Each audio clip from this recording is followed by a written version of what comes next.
Black Ops 7 and Call of Duty is on a spiral downhill to possibly the worst year ever in a Call of Duty franchise, or at least in a while Battlefield 6 is on a steady incline to massive success, including opening with over 700,000 concurrent players opening.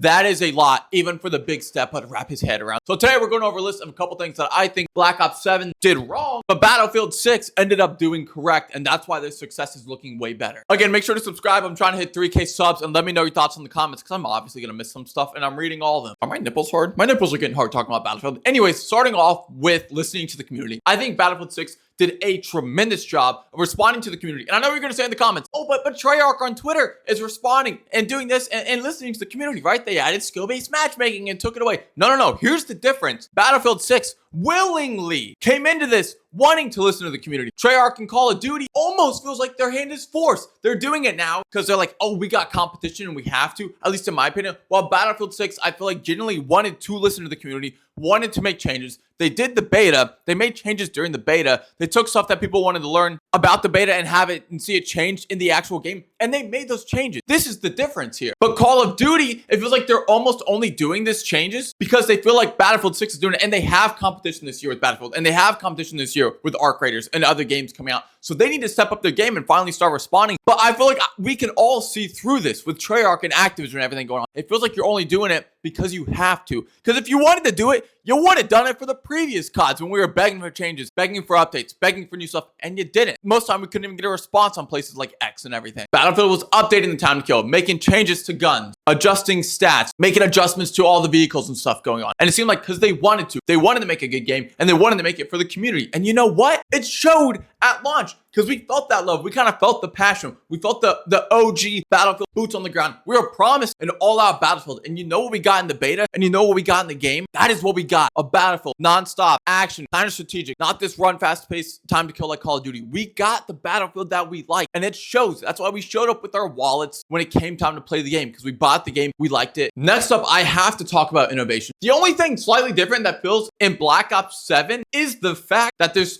like a slight wall jump now that you can do, right? And that's about it. Other than that, it feels like a Black Ops 6 DLC in my opinion, including zombies, including campaign, and including multiplayer. And that's not something I want to spend $60, $70, $80, $90 on is a DLC feel. No, I want a brand new game, a brand new experience. Battlefield 2042 might have been one of the lowest spots in Battlefield's like history. They had a lot wrong. And you know what they did? They put their head down. They got to work. They took what was wrong. They took what we liked from Battlefield 1, right? And other games that we like that. They brought it back in. They made changes. They gave us the Battlefield that we liked. And you know what we did as fans? You know, we showed up because that's what we do. When you kind of listen to us and give us a game that we want to play, it's crazy. We spend money on it. And when you don't, you know what's wild? We barely even play the beta. A couple of things that I like that Battlefield 6 is kind of bringing back. Let's just say the creative mode, the portal, the labs, right? So people can kind of make their own maps. We already have shipment. We have shipment in Battlefield 6 before Call of Duty even launches. That's crazy. But giving people an option to do stuff with their community and or make new maps, it is just great. It's great for longevity of the game. You can play certain game modes. You can run stuff with your community. If you're streaming, if you're making content, it just gives people something else to do. On top of that, you gave us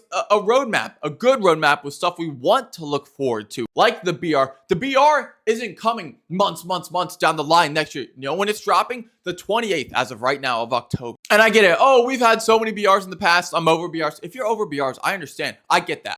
Partially, I am as well. But they're not only taking the BR and bringing it in and seeming like it's lazy, like they're lazy. They're making changes. They're adding the Battlefield touch to it, right? Destructive environments. Do we know 100% these are going to be good for the game? We don't. But they're making changes and they're willing to add stuff in to try stuff to make it different, to bring in a new audience. The ring is a one-shot kill as of right now. You get hit by it, you're done. Again, do we know? Is this a good move for the BR? You know what? We won't know until we play it for a little bit, but I'm intrigued to play it. It could be really good. And it gives me a relief knowing that if it's not good, everyone hates it. It's bad. Since they listened in the beta, since they listened at launch, I feel like they're still going to be listening to us as the fans when the game comes out. And maybe they adjust it to 3 hits or 2 hits or something like that, right? But we don't know. But they're willing to make changes. They're willing to add a little Battlefield spin on BRs, which have been around for a while. And it makes me want to play it. Even if I don't buy the full game, the fact that it's free as well on top of that gives me an encouragement to play it even if I don't want to purchase Battlefield 6. So I think even adding the BR and adding changes to it is a really good idea. And again, I'm curious in the comments, if you're done with BRs,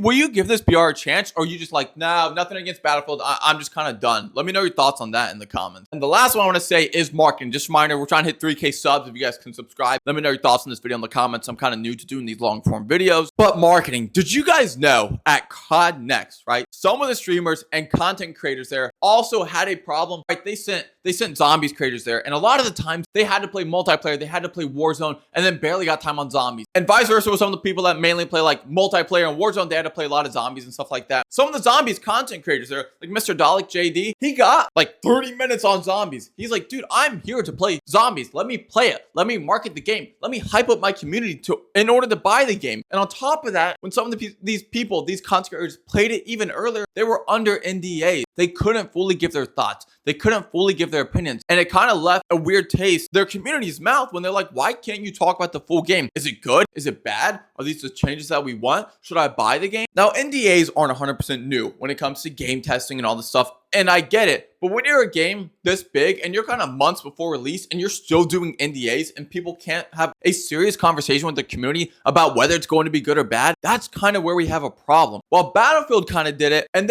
everyone was pretty much free to open to talk about anything they want about the game because they had a good product. They knew what they were playing with, and they knew they were going to listen to the community ahead of time. So go ahead, tell your community what you like and what you don't like, because we're listening. The marketing for that was great. The marketing from the community was awesome. The content creators is great. We have COD players now coming over to play Battlefield for like the first time in the longest time, which is great. On top of that, you could see on like Twitter, and I'll count this as marketing as well, or X, you could see where Call of Duty is trying to talk to the community and update it. And the devs of Battlefield 6 are kind of commenting like, yo, you guys are welcome. We made them do this. You're welcome for the competition. That's on us. And it's just funny. Like, they know what they're doing and they're rolling with it. On top of launching another video that they showed, I'll play it on screen for you guys, where they have creators like Tim the Tatman reacting to the game. These are popular Warzone used to be creators and content creators, and a lot of COD guys reacting to Battlefield 6, playing it, saying how awesome it is, how exciting it is, and they're enjoying the game, which is another way to kind of show like, yo, COD guys are coming over here. Like, swing on by. We're happy to have everyone play Battlefield 6. At the end of the day, listening to your community and following suit on your promises of the game and giving them what they want is a good way for your game to reach the 700,000, 800,000 on Steam alone active player count. But when you don't, and then it feels forced, is why betas like Call of Duty barely reach 100,000 players in the beta. The promising roadmap and a new BR with twists and turns and game devs that are finally listening, it looks like a successful future for Battlefield 6. Now, we will have to wait and play it out. Things could go completely south. The hype could be fake and everyone goes back over to Call of Duty. We don't know 100%, but let me know your thoughts in the comments on this video. What did I miss? I obviously missed some stuff. And what are your thoughts on my opinions down below? Make sure to subscribe. Still trying to hit 3K, guys.